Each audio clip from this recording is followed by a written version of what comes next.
आप लोग अब बात करेंगे दिल्ली सल्तनत की। वो दिल्ली सल्तनत की जो दिल्ली सल्तनत ने भारत के नॉर्थ इंडिया पे मेनली राज किया 1200 से 1526 ईडी तक। तो बात करते हैं रूलर्स जो कि कंट्रोल किया large part of north India between 1200 से 1526 ईडी। सुल्तान कहते हैं, दिल्ली सल्तनत कहते हैं। दिल्ली सल्तनत ने नॉर्थ इंडिया में 1200 से 1526 ईडी तक राज किया है।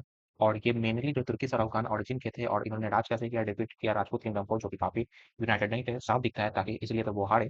और दिल्ली सल्तनत का जो रेन है करीबन करीबन 300 साल का था। दिल्ली सल्तनत में मोस्ट इंपॉर्टेंट जो थे वो मामलुक थे, जिसको स्लेव डायनेस्टी भी कहते हैं, फिर खिलजी थे, फिर तुगलक थे, फिर सैयद थे, फिर लोडीज थे। मामलुक स्लेव डायनेस्टी जिसके फाउंडर कुतुबुद्दीन ऐबक है, जो कि अब हम लोग आगे पढ़ेंगे, ये सारे को दिल्ली सल्तनत ही कहते हैं। और फिर बात करें तो the last Sultan of the Delhi सल्तनत जो थे वो इब्राहिम लोदी थे, जो कि बाबर से डिफीट हुए, और वहां से फिर मुगल एम्पायर का शुरुआत होता है। तो अभी हम लोग दिल्ली सल्तनत पढ़ेंगे। दिल्ली सल्तनत में भी मामलुक और स्लेव डायनेस्टी। मोहम्मद गोरी के डेथ के बाद जो इंडियन टेरिटरी था, मोहम्मद गोरी के बाद जो इंडियन टेरिटरी था, किसका इंडियन टेरिटरी, मोहम्मद गोरी का इंडियन टेरिटरी, जो कि जनरल बना के रखा था कुतुबुद्दीन ऐबक को। मोहम्मद गोरी ने जनरल बना के रखा था कुतुबुद्दीन ऐबक को, उन्होंने वो कुतुबुद्दीन ऐबक ने वो टेरिटरी अपने नाम कर लिया, वो गोरी के अंडर नहीं रहे। और ये इधर से बिगिनिंग होता है मामलुक स्लेव डायनेस्टी का। मामलुक का अर्थ जाने तो इसका मतलब ओन। ओन मतलब वो भी इंपोर्टेंट तुर्किश मिलिट्री स्लेव, ना कि कोई डोमेस्टिक स्लेव और आर्टिसन स्लेव।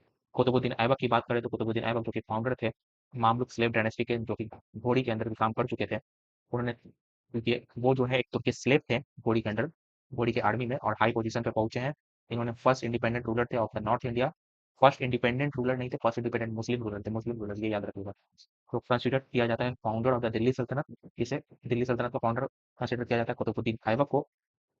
और फिर उसके बाद ही आता है खिलजी डायनेस्टी, फिर तुगलक डायनेस्टी, फिर सैयद डायनेस्टी, फिर लोडी डायनेस्टी लास्ट में आता है। मेजर चैलेंजेस और अचीवमेंट की बात करें कुतुबुद्दीन ऐबक की, तो इन्होंने फेस किया था जो गजनी के रूलर थे ताजुद्दीन यालदून, वो क्लेम कर रहे थे दिल्ली पे, लेकिन कुतुबुद्दीन ऐबक ने गजनी के रूलर को हराया, ताजुद्दीन यालदून को, और टू कंट्रोल किया गजनी का।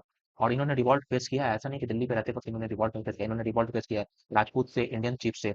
और नसरुद्दीन कब्जा की बात करें तो नसरुद्दीन कब्जा जो कि गवर्नर थे मुल्तान के और उच के, वो इंडिपेंडेंट चाहते थे कुतुबुद्दीन ऐबक से, जो कि कुतुबुद्दीन ऐबक ने नहीं दिया। ये फोर्स और डिप्लोमेसी दोनों की बात करते थे। और मिलिट्री एक्शन की बात करें तो इन्होंने रिकॉन्क्यूर किया है बदायूं और फर्रुखाबाद फ्रॉम हरिश्चंद्रा। हरिश्चंद्रा से बदायूं और फर्रुखाबाद दोनों रिकैप्चर किया कुतुबुद्दीन ऐबक ने। कुतुबुद्दीन ऐबक की कैरेक्टर की बात करें तो ये ब्रेव लॉयल जेनरस थे। इनका नाम लख बख्श भी था, giver of lakhs due to generosity, मतलब ये बहुत बड़े दानवीर भी कह सकते हैं, इसलिए लख बख्श कहा गया इन्हें। ये 1210 एडी में इनकी मृत्यु हो गई, जब ये हॉर्स से गिर पड़े पोलो खेलते समय, जिसको कहते थे चौगन चौगन। और कुतुबुद्दीन ऐबक के डेथ के बाद क्या होता है, कुतुबुद्दीन ऐबक के डेथ के बाद होता है, जब कुतुबुद्दीन ऐबक का डेथ हो जाता है तो कुछ नोबल जो है कुतुबुद्दीन ऐबक के बेटे, ऑफकोर्स उसके बेटे को ही राजा बनाया जाएगा, आराम शाह को राजा बनाया गया लाहौर में, जो कि एक इनकैपेबल रूलर था, जो कि बहुत सारे तुर्किश नोबल के द्वारा अपोज भी किया गया। बाद में उन्हीं कुछ नोबलों ने इन्वाइट किया इल्तुतमिश को, जो कि गवर्नर ऑफ बदायूं भी था और ऐबक का सन इन लॉ भी था। आराम शाह जो है मार्च करता है from Lahore to Delhi to fight him, किसे फाइट करने के लिए, आराम शाह जो कि कुतुबुद्दीन ऐबक का बेटा था, वो लाहौर से दिल्ली जाता है इल्तुतमिश से फाइट करने के लिए। तो फिर होता क्या है, इल्तुतमिश जो है डिफीट कर देता है आराम शाह को और बिकम सुल्तान बन जाता है विद द टाइटल शमसुद्दीन। याद रखिएगा, इल्तुतमिश का टाइटल शमसुद्दीन था और कुतुबुद्दीन ऐबक का टाइटल था लख। तो अब लोग हम मामलुक और स्लेव डायनेस्टी के बारे में बात करते हैं।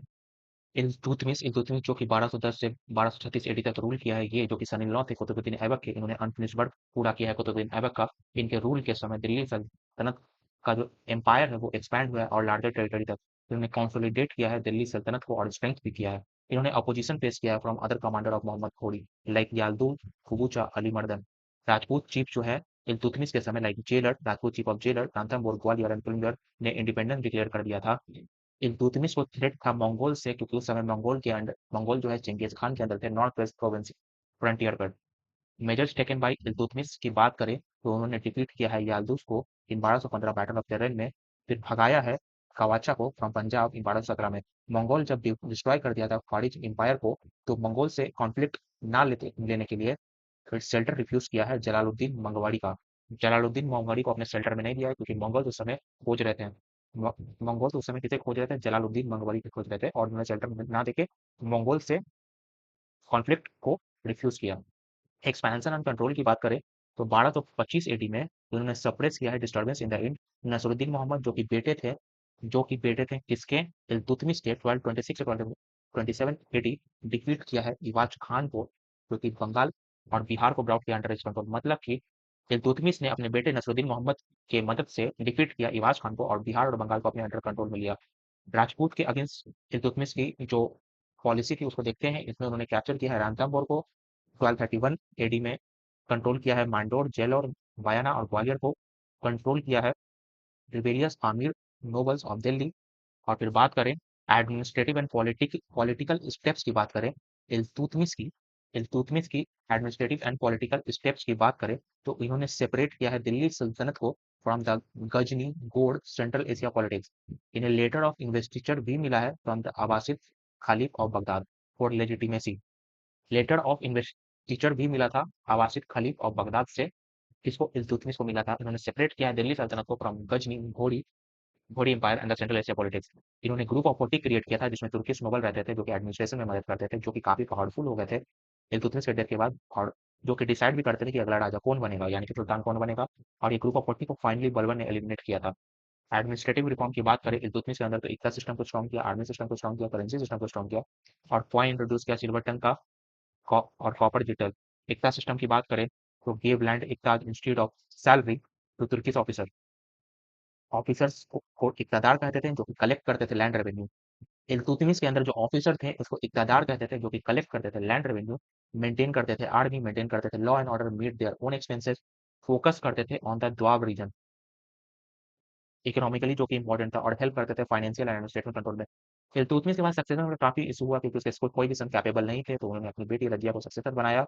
लेकिन एक्चुअली में उनके डेथ के बाद उनका सन जो है रुकनुद्दीन फिरोज जो है रूलर बना विद आर्मी सपोर्ट, लेकिन रजिया बाद में रूलर बन गई लोगों और आर्मी के सपोर्ट की वजह से। रजिया जो कि इल्तुतमिश की बेटी थी, उनका राज जो है 1236 से 1240 एडी तक रहा, जो कि काफी लंबे समय तक नहीं कहा जाएगा। तो उन्होंने रिड्यूस करना चाहा पावर तुर्किश नोबल के बाय प्रोमोटिंग नन तुर्क। मालिक जमालुद्दीन यकूत जो कि आमिरी अकुड़ भी थे, उसे आमिरी अकुड़ की तरह मास्टर ऑफ फोर्सेस की तरह पे अपॉइंट किया है। रजिया ने मालिक जमालुद्दीन यकूत को आमिरी अकुड़ मास्टर ऑफ फोर्सेस की तरह अपॉइंट किया है, जिससे तुर्किश नोबल जो है एंगर हो गए, गुस्सा गए, और उन्होंने नोबल से रिवॉल्ट कर दिया। नोबल्स ने रिवॉल्ट कर दिया प्रोविंस में रजिया सुल्तान के खिलाफ, और एक्यूज किया कि वो ब्रेक कर रही हैं फेमिनिन नॉर्म को, और बिंग टू क्लोज टू यकूत, ये यकूत से बहुत क्लोज हैं। यकूत मतलब कि मालिक जमलुद्दीन यकूत की बात हो रही है, जिन्होंने जिसको रजिया ने अपॉइंट किया था मास्टर ऑफ फोर्सेस यानी कि अमीर यकूत। रजिया का रूल कब एंड होता है, जब वो डिफीट और मारी जाती है नोबल्स के द्वारा, और रूल एंड होता है 1240 एडी में। रजिया के बाद कौन होता है, रजिया के बाद जो ग्रुप ऑफ 14 होते हैं चहलगानी बिकेम वेरी पावरफुल और रिस्पॉन्सिबल, वो रिस्पॉन्सिबल हो जाते हैं for making and removing king. Group of 40 की बात हो रही है। कुछ नोबल्स ने रूलर्स कुछ रूलर्स जो कि नोबल्स के द्वारा बनाए गए आफ्टर रजिया, और बहराम शाह जो 2 साल के लिए बने, फिर मसूद शाह जो कि 4 साल के लिए बने, दोनों को हटा दिया गया। फिर नसरुद्दीन मोहम्मद जो कि एक्चुअली में बलवान द्वारा उलुग खान द्वारा बनाया गया था 1246 एडी में, जो कि ग्रैंडसन थे ऑफ इल्तुतमिश। नसरुद्दीन मोहम्मद ग्रैंडसन थे इल्तुतमिश, उसको बलवान ने बनाया था। बलवान खुद जो है डिप्टी रूलर बन गया था, नैब नैब एज अ नैब। और पावर स्ट्रगल हुआ है सुल्तान के बीच में और तुर्किश नोबल चहलगानी के बीच में। वही तुर्किश नोबल जिसको ग्रुप ऑफ 14 बोल रहे थे हम लोग, Chahalgani group of 14, Turkani Chahalgani group of 14, उसी की बात कर रहे हैं। पावर स्ट्रगल हुआ है between between sultan and Chahalgani. Turkish noble continue to strengthen position. Balban married his daughter to Nasiruddin. Position को स्ट्रेंथ करने के लिए बालबन ने अपने बेटी का शादी नसरुद्दीन यानी कि नसरुद्दीन मोहम्मद से कराया, वो नसरुद्दीन मोहम्मद जो कि ग्रैंडसन था इल्तुतमिश का। और फिर नसरुद्दीन जो है 1265 में मर जाता है, और इब्न बतूता और इसामी की अनुसार चले तो बलवान ने खुद पॉइजन किया था नसरुद्दीन को, और सुल्तान खुद बन गया। तो अब हम लोग खिलजी डायनेस्टी की बात करेंगे। खिलजी डायनेस्टी की बात करें तो बलबन के डेथ के बाद नोबल्स ने बलबन के ग्रैंडसन कैकुकाबाद को सुल्तान बना दिया, लेकिन जल्द ही कैकुबाबाद को रिप्लेस किया कैमूर ने, कैकुबाबाद के सन ने, जो कि जस्ट 3 मंथ ही रह सके रूलर दिल्ली सल्तनत के। बलबन के रूल के समय एक फिरोज खिलजी थे जिनको जलालुद्दीन खिलजी के नाम से जाना जाता है। बलबन के रूल के समय एक फिरोज खिलजी थे जो कि वार्डन ऑफ मार्चेस थे नॉर्थ वेस्ट फ्रंटियर के, और उन्होंने बहुत से सक्सेसफुल बैटल लड़े थे मंगल्स के अगेंस्ट, और लेटर अपॉइंट हुए थे अड़ीजे मुल्क की तरह, मिश्र बाड़ की तरह। जब 1290 में फिरोज ने किल किया कैमूर को, फिरोज खिलजी की बात हो रही है जो कि बाद में जलालुद्दीन खिलजी बने, उन्होंने किल किया, किसे किल किया है, कैमूर को किल किया है, और थ्रोन लिया है दिल्ली सल्तनत का। तो group of Khilji led by nobles establish किया है खिलजी डायनेस्टी को। इस इवेंट को कहते हैं डायनेस्टिक रेवोल्यूशन ऑफ 1290। मतलब कि खिलजी डायनेस्टी आ गया है मामलुक और स्लेव डायनेस्टी को हटाकर। ये स्लेव डायनेस्टी को एंड कर दिया, यही लिखा हुआ है, और फिर फिरोज बिकम द सुल्तान, और इस फिरोज खिलजी को जलालुद्दीन खिलजी कहा गया। जलालुद्दीन खिलजी की रेंज की बात करें तो ये 1290 से 1296 एडी तक रहता है। बेसिक फीचर की बात करें तो ये फाउंडर थे खिलजी डायनेस्टी के, बिकम सुल्तान, 17 साल की उम्र में सुल्तान बने। इन्होंने कंटिन्यू किया है earlier nobility but ended monopoly of the slave nobles in the high post. इन्होंने कंटिन्यू किया है अर्लियर नोबिलिटी को बट एंड किया है monopoly of the slave noble in higher post. इन्होंने इनका रूल 6 साल तक ही रहा है। इन्होंने रिड्यूस करने की कोशिश की है हार्श पॉलिसी और बलबन की हार्श पॉलिसी को रिड्यूस करने की कोशिश की है। पॉलिटिकल आइडिया की बात करें तो इन्होंने कहा है कि एक स्टेट यानी कि दिल्ली सल्तनत तभी चल सकता है जब लोगों का सपोर्ट हो, और क्योंकि क्योंकि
अलाउद्दीन खिलजी की एक्सपेंशन की बात करते हैं। अलाउद्दीन खिलजी की एक्सपेंशन की बात करते हैं, जो कि खिलजी सुल्तान से बिलोंग करते थे, जो कि दिल्ली सल्तनत के थे। 1311 एडी तक अलाउद्दीन खिलजी ने कंक्यूर कर लिया था लार्ज पार्ट ऑफ राजपूताना को और बन गए थे master of northern India. Campaign की बात करते हैं अलाउद्दीन खिलजी की नॉर्थन इंडिया में, तो उन्होंने कैंपेन किया है अगेंस्ट गुजरात, और इस कैंपेन को लीड कर रहे थे उलुग खान और नुसरत खान। और जब उन्होंने कैंपेन किया अगेंस्ट गुजरात, तो खड़ाईकरण जो कि रूलर ऑफ गुजरात थे वो वहां से भाग गए। और अपने गुजरात के कैंपेन के दौरान अलाउद्दीन खिलजी ने सोमनाथ टेम्पल को कैप्चर किया है, ह्यूज वेल्थ कलेक्ट किया है, इवन रिच मुस्लिम मर्चेंट को भी लूटा है, और स्लेव कैप्चर किया है। और उनमें से एक स्लेव था मलिक कपूर, जो कि बाद में उनका ट्रस्टेड कमांडर बनता है और साउथ इंडिया कैंपेन को लीड करता है। बात करते हैं रैंथमबोर की, कि रैंथमबोर को कैसे कैप्चर किया है। वो ऑफेंसिव थे अगेंस्ट रैंथमबोर, जो कि 1301 एडी में अटैक किया था। ऐसा रीजन रीजन ये था कि हामिर बेदा, जो कि शेल्टर दे दिया था, हामिर रैंथमबोर के हामिर बेदा ने सेंटर दे दिया था दो मुगल रेबल को, जिससे कि मुगल का अटैक इंडिया पे खतरा पड़ गया था। और ये जो है रिफ्यूज कर रहे थे हैंड हैंड देम ओवर, मतलब कि हामिर देवा रिफ्यूज कर रहे थे मुगल रेबल को हैंड करने से अलाउद्दीन खिलजी को। फिर खिलजी ने भी रैंथमबोर के अटैक के दौरान लॉस सहे हैं, नुसरत खान मारे गए हैं। फिर बात करें, अलाउद्दीन खिलजी खुद जो है इस बैटल में लेड किए हैं, और अलाउद्दीन खिलजी ने फोर्ट को कैप्चर किया 1301 ईस्वी में। रैंथमबोर जो राजस्थान का सबसे स्ट्रॉन्गेस्ट फोर्ट कहा जाता है, वो जो है वो रैंथमबोर फोर्ट जो राजस्थान का सबसे स्ट्रॉन्गेस्ट फोर्ट है, वो फॉल हो जाता है और कैप्चर हो जाता है अलाउद्दीन खिलजी के हाथ में, जिससे कि राजपूत का पावर ब्रोक हो जाता है और मोरल ब्रोक हो जाता है।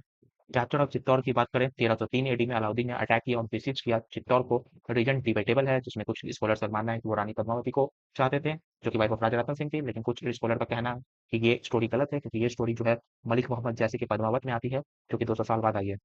आमिर खुसरो के अकॉर्डिंग, आमिर खुसरो ने चित्तौड़ के सिविलियंस का मास किलिंग करवाया था, ऑर्डर कर दिया था, और वो मारे गए थे, और चित्तौड़ का नाम रीनेम हुआ था खिरजाबाद आफ्टर सन खिज्र खान।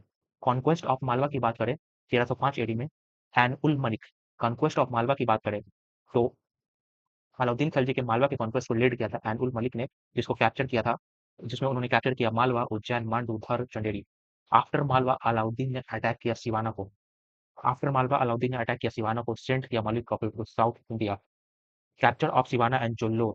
जेल्लोर जब अलाउद्दीन खिलजी ने कैप्चर किया है सिवाना और जेल्लोर को, तो वो डिपेंड किया है राजा शीतल देवा ने, और राजा शीतल देवा ने फाउट ब्रेवली ब्रेवली फाउट किया है, पर वो डिफीट हो गए हैं, और जेल्लोर को कैप्चर किया है 1311 एडी में।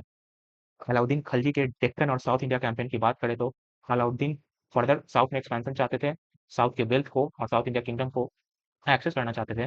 कैंपेन लीड किया है मलिक कफूर ने, जो उसके नेब और डिप्टी थे, वही मलिक कफूर जिनको उन्होंने ऐसा स्लेव हायर स्लेव कैप्चर किया था। गुजरात के कैंपेन के अकाउंट यहाँ पे शो कर रहा है। ओके, तो फिर डेक्कन कैंपेन में आते हैं। डेक्कन कैंपेन में 1306 से 1307 एडी डेक्कन कैंपेन अलाउद्दीन खिलजी का है। उसका फर्स्ट टारगेट था Raikaran, former ruler of Gujarat, now at Baglana, defeated, हारा गया है। सेकंड टारगेट राय रामचंद्र देवगिरी, जिन्होंने प्रॉमिस किया था ट्रिब्यूट, जो कि पे नहीं किया, डिफीटेड, इजीली हारा गया मलिक कपूर से। मलिक कपूर से राय रामचंद्र इसलिए हारा गया क्योंकि उसने ट्रिब्यूट बोला था देगा और पे नहीं किया है। आफ्टर डिफीट आफ्टर डिफीट राय रामचंद्र को रिस्पेक्ट से ट्रीट किया गया। वो स्टेट या दिल्ली कोर्ट में एज अ गेस्ट, और उन्हें गिव दिया गया 1 लाख टंका टाइटल दिया गया राय रायन का, डिस्ट्रिक्ट ऑफ गुजरात। और जो राय रामचंद्र की बेटी है उसका शादी हो गया अलाउद्दीन से।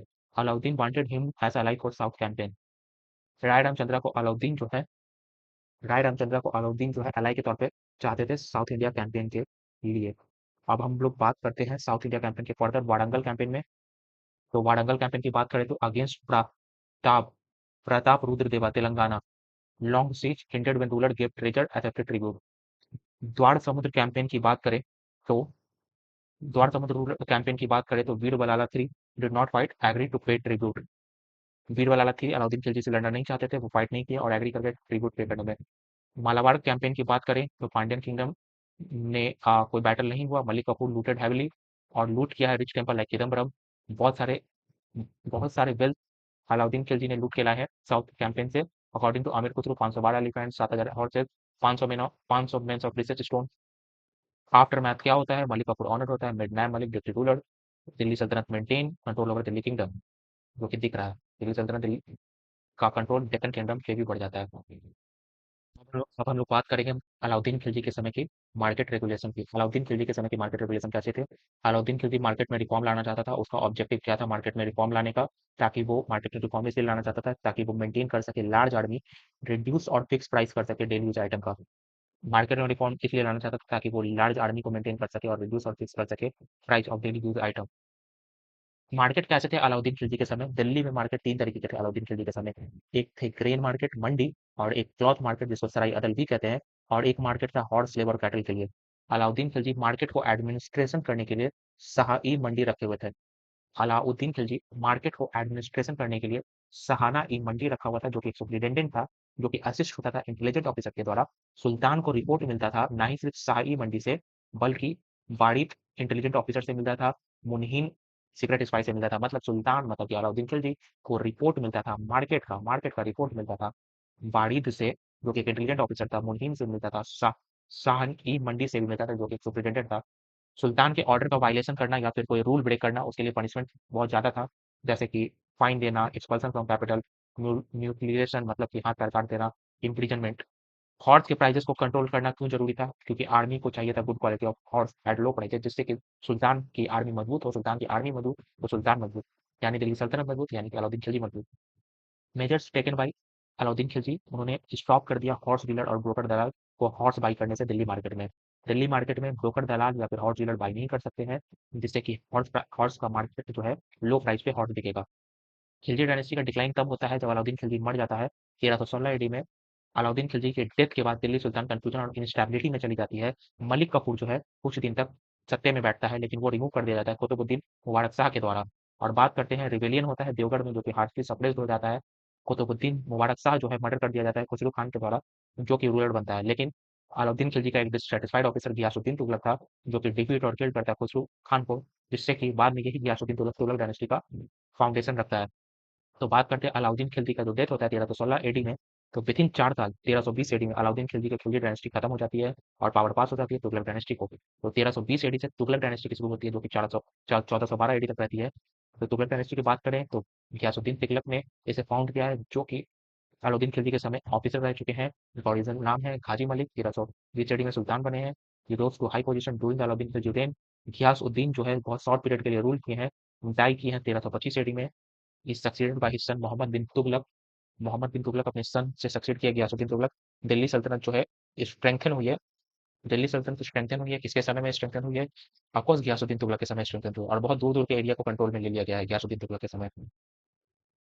बात करेंगे कॉन्सोलिडेशन ऑफ सल्तनत यानी कि दिल्ली सल्तनत अंडर मोहम्मद बिन तुगलक। तो मोहम्मद मोहम्मद तुगलक ने कैसे दिल्ली सल्तनत को स्ट्रॉन्ग किया। बात करते हैं डेक्कन और साउथ की। द डेक्कन रीजन जो खिलजी ने कंक्योर किया था वो अब ट्रिब्यूट देना बंद कर देते हैं और अब अपना इंडिपेंडेंस डिक्लेयर कर देते हैं। मोहम्मद बिन तुगलक जिसे प्रिंस जूना खान भी कहा जाता था, उन्होंने कॉन्क्वेस्ट किया है, एक्सपेडिशन किया है, फाउट किया है राय रुद्रदेवा को और लॉन्ग कॉन्फ्लिक्ट के बाद राय रुद्रदेवा का बलंगल वारंगल जो है अनेक्स कर जाता है under direct control of Muhammad bin Tughlaq. Malabar को भी डिफीट करते हैं मोहम्मद बिन तुगलक। इंटायर तेलंगाना रीजन को डिवाइड करते हैं एडमिनिस्ट्रेटिव यूनिट पे, मिड पार्ट ऑफ सुल्तान बनाते हैं।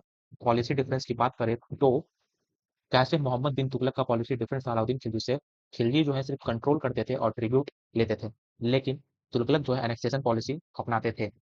मोहम्मद बिन तुगलक ने ट्रांसफर किया अपना कैपिटल, सबसे इंपॉर्टेंट है मोहम्मद बिन तुगलक के शासनकाल का, दिल्ली टू देवघर। दिल्ली टू देवघर मोहम्मद बिन तुगलक ने क्या किया है, अपना कैपिटल ट्रांसफर किया और देवघर को रीनेम किया है दौलताबाद के तौर पे।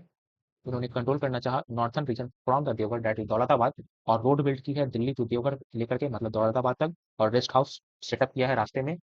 नोबल्स, बहुत सारे पीपुल्स भी शिफ्ट हुए हैं जैसे कि nobles, richers and craftsman Delhi to Daulatabad. इनका इंटेंशन क्या था, देवघर को सेकंड कैपिटल बनाना, नॉट की रिप्लेसमेंट नहीं करना। लेकिन दौलताबाद को सेकंड कैपिटल तो बना दिया, लोगों में डिसकंटेंट बढ़ गया नॉर्थ के लोगों में और डिफिकल्ट होने लगा कंट्रोल करना नॉर्थ, और प्लान को अमेंडमेंट करना पड़ा कि नहीं, दिल्ली जो ही कैपिटल रहेगा, देवघर कैपिटल नहीं बनेगा। लेकिन इसके कारण हुआ क्या, इसके कारण दिल्ली जो कि कैपिटल से हट कर दौलताबाद जब बना तो नॉर्थ साउथ के बीच में रिलेशन अच्छा हुआ, सोशल कल्चरल और इकोनॉमिक इंटरेक्शन अच्छा हुआ। और बात करते हैं ईस्ट इंडिया की, तो ईस्ट इंडिया में ईस्ट इंडिया में भानुदेवा टू जो है जाजनगर के रूलर थे उड़ीसा में, उन्होंने हेल्प किया था राय रुद्रदेवा को और बड़ंगल दिल्ली के अगेंस्ट। 1324 एडी में उल्लुक खान ने डिफीट किया भानुदेवा को और उनकी टेरिटरी को अनेक्स कर लिया। कुछ बंगाल के नोबल की बात करें तो कुछ बंगाल के नोबल अनहैप्पी थे अपने बंगाल के सुल्तान से। बंगाल के नोबल बंगाल के सुल्तान से अनहैप्पी थे, उन्होंने इनवाइट किया तुगलक को, तुगलक प्रिंस यानी कि मोहम्मद बिन तुगलक को इन्वाइट करने के लिए। रिजल्ट क्या हुआ, बंगाल आर्मी डिफीटेड हो गई। नसरुद्दीन शाह, नसरुद्दीन जो कि एक नोबल थे, उनको प्लेस थ्रोन पे रखा गया। नॉर्थ वेस्ट फ्रंटियर की बात करें मोहम्मद बिन तुगलक के समय तो बार बार मंगोल इन्वेजन कर रहे थे, मोहम्मद बिन तुगलक के समय बार बार मंगोल इन्वेजन कर रहे थे। 1326 तक मेजर अटैक किया है मंगोल्स के तारमासिरीन खान ने। और फिर मोहम्मद तुगलक का रिस्पॉन्स हुआ कि उन्होंने नॉर्थ वेस्ट फ्रंटियर को सिक्योर किया और कंक्योर किया है लाहौर टू कालानौर रीजन और इंक्लूडिंग पेशावर, स्टैब्लिश किया है एडमिनिस्ट्रेटिव कंट्रोल। और उन्होंने जो है कुछ एक्सपेडिशन भी किए, कॉन्क्वेस्ट भी करना चाहा, जैसे कि हिमाचल प्रदेश का काराचीन रीजन और कंधार, लेकिन वो फेल हुआ जिससे उनको हैवी लॉसेस सहने पड़े। अब हम लोग पढ़ते हैं नेक्स्ट चैप्टर की ओर, जो कि है administrative and economic policy of Muhammad bin Tughlaq. Muhammad bin Tughlaq की कुछ पॉलिसीज में उनकी एग्रीकल्चर डेवलपमेंट पॉलिसी थी, उन्होंने एग्रीकल्चर को डेवलप करने के लिए डिपार्टमेंट बनाया दीवाने कोहली, जिन्होंने मेजर लेते थे, फाइनेंशियल हेल्प करते थे पीजेंट को। दीवाने कोहली फाइनेंशियल हेल्प करते थे पीजेंट को, लोन देते थे सीड्स के लिए क्रॉप फेलियर सिचुएशन में। पीजेंट को सीड्स लेना है, बीज लेना है, उसके लिए लोन देते थे, क्रॉप फेलियर सिचुएशन में लोन देते थे। टोकन करेंसी की बात करें तो उन्होंने टोकन करेंसी भी इंट्रोड्यूस किया था, जैसे कि इंट्रोड्यूस किया कॉपर कॉइन जित्तल को इंट्रोड्यूस किया, जो कि इक्वल टू था सिल्वर कॉइन टंग का। शॉर्टेज ऑफ सिल्वर था। क्यों क्यों मोहम्मद बिन तुगलक ने टोकन करेंसी को इंट्रोड्यूस किया? मोहम्मद बिन तुगलक ने टोकन करेंसी को इसलिए इंट्रोड्यूस किया क्योंकि सिल्वर का शॉर्टेज था, तो सिल्वर कॉइन टंका के बराबर कर दिया कॉपर कॉइन जिट्टल को। टोकन करेंसी के साथ प्रॉब्लम क्या हुई? टोकन करेंसी के साथ प्रॉब्लम ये हुई कि न्यू कॉन्सेप्ट था, लोग कॉपर कॉइन को सिल्वर कॉइन के बराबर मानना नहीं चाहते थे, यानी कि जिट्टल को टंका के बराबर नहीं मानना चाहते थे। पीपुल इसको एक्सेप्ट इजी नहीं कर रहे थे। गवर्नमेंट कंट्रोल नहीं कर पाई फेक कॉइन्स को। अगर जिया उद्दीन बरानी की बात करें तो लोग जो है घर में ही कॉइन्स बनाना शुरू कर दिया था, जिसके कारण की मार्केट फ्लडेड हो गई ओरिजिनल कॉइन और फेक कॉइन से, जिसमें कोई डिफरेंस नहीं पता चला, जिसके कारण की मोहम्मद बिन तुगलक को ये टोकन करेंसी का कॉन्सेप्ट को भी विड्रॉ करना पड़ा। डिक्लाइन ऑफ तुगलक डायनेस्टी की बात करें तो मोहम्मद बिन तुगलक के बाद फिरोज शाह तुगलक आते हैं, जिनके अंडर कोई भी नया टेरिटरी ऐड नहीं होता है। और इतना ही नहीं, उन्होंने लार्ज एरिया भी मेंटेन किया है बहुत एफर्ट के साथ। उनको बहुत मुश्किल पड़ी है और ये बहुत वीक सक्सेसर थे। Even after Firoz political control weak हो गई, तैमूर का इन्वेजन हुआ है 1398 एडी में, और फिर सुल्तान जो है become devastated, desolate. End of Tughlaq rule 1412 AD, small territory in north India. Delhi सल्तनत जो है तुगलक रूल एंड होने पर 1412 एडी में स्मॉल टेरिटरी तक सीमित हो गई है। कुछ इंडिपेंडेंट स्टेट राइज किए हैं तुगलक रूल एंड करने के बाद, जैसे कि बंगाल और उड़ीसा ने फुली इंडिपेंडेंट घोषित कर दिया। ईस्टर्न यूपी और बिहार सार्की किंगडम में इमर्ज हो गया। सार्की का मतलब भी ईस्ट होता है। डेक्कन और साउथ जो है विजयनगर एम्पायर के अंदर आ गया। बहमी सल्तनत जो है बिकम मेजर पावर। पंजाब जो है इंडिपेंडेंट नोबल के द्वारा कंट्रोल करे जाने लगा। और गुजरात और मालवा जो है इंडिपेंडेंट हो गया। Rajput state stopped accepting Delhi सल्तनत एज ओवरलॉर्ड। जो राजपूत स्टेट थे राजस्थान के, वो दिल्ली सल्तनत को अपने अपने ऊपर मानना बंद कर दिए थे। सिमिलरली वेस्ट में गुजरात और मालवा इंडिपेंडेंट हो गए थे। पंजाब में के नोबल जो है इंडिपेंडेंट घोषित कर दिए थे। और फिर इसी के साथ आगे बढ़ते हैं नेक्स्ट चैप्टर की। बात करेंगे सैयद डायनेस्टी की। सैयद डायनेस्टी ने रूल किया था 1440 से 1450 तक। 1398 में जब तैमूर ने डिफीट किया दिल्ली को, तो मुल्तान के रूलर खिजर खान को अपॉइंट किया। 1398 में जब तैमूर ने डिफीट किया दिल्ली को, तो अपॉइंट किया खिजर खान को as a ruler of Multan. Khizr Khan ने डिफीट किया सुल्तान दौलत खान को और दिल्ली कैप्चर किया और फाउंड किया सैयद डायनेस्टी का। खिजर खान ने कभी खुद टाइटल नहीं लिया है सुल्तान का। उनका टाइटल था रयाते अली। ओरिजिनल क्लेम ये है कि सैयद के रूलर जो है डिसेंडेंट थे ऑफ द प्रॉपर। ये जो है याहिया सरहिंदी ने कहा है, उनका क्लेम है, जो कि ऑथर है तारीख मुबारक शाही के। खिजर खान की बात करें तो मोस्ट कॉम्पिटेंट रूलर थे सैयद डायनेस्टी में, मतलब सबसे अच्छे और इंपॉर्टेंट रूलर थे। खिजर खान के बाद खिजर खान, कौन खिजर खान, जो कि सैयद डायनेस्टी के थे, जिनको अपॉइंट किया था तैमूर ने। खिज़र खान जो है मुबारक शाह, खिज़र खान के डेथ के बाद मुबारक शाह आते हैं सैयद डायनेस्टी में 1412 से 1434 ईस्वी तक। फिर मोहम्मद शाह आते हैं 1434 से 1445 ईस्वी तक, जो कि रूल करते हैं वन आफ्टर अनदर। प्रॉब्लम क्या फेस किया है सैयद डायनेस्टी ने? सारे रूलर जो है रिबेल बन गए हैं, जैसे कि कटिहार, बडाऊ बडाऊ एतवा, पटियाली, ग्वालियर, कैंपेल, नगौर, मेवाड़। उन्होंने फेल किए हैं because of the confidency of the noble. Alam Shah की बात करें तो Alam Shah became sultan in 1445 AD, और वो बहुत ही इनकॉम्पिटेंट रूलर थे, मतलब कि बहुत ही बेकार रूलर थे। और रूल एंड होता है जब आलम शाह के वजीर हामिद खान बुला लेते हैं बहलुल लोदी को to take charge of the army. Alam Shah खुद रियलाइज कर लेता है कि ये डिफिकल्ट है आर्मी को रूल करना। वो लेफ्ट कर देता है Delhi and went to Badaun.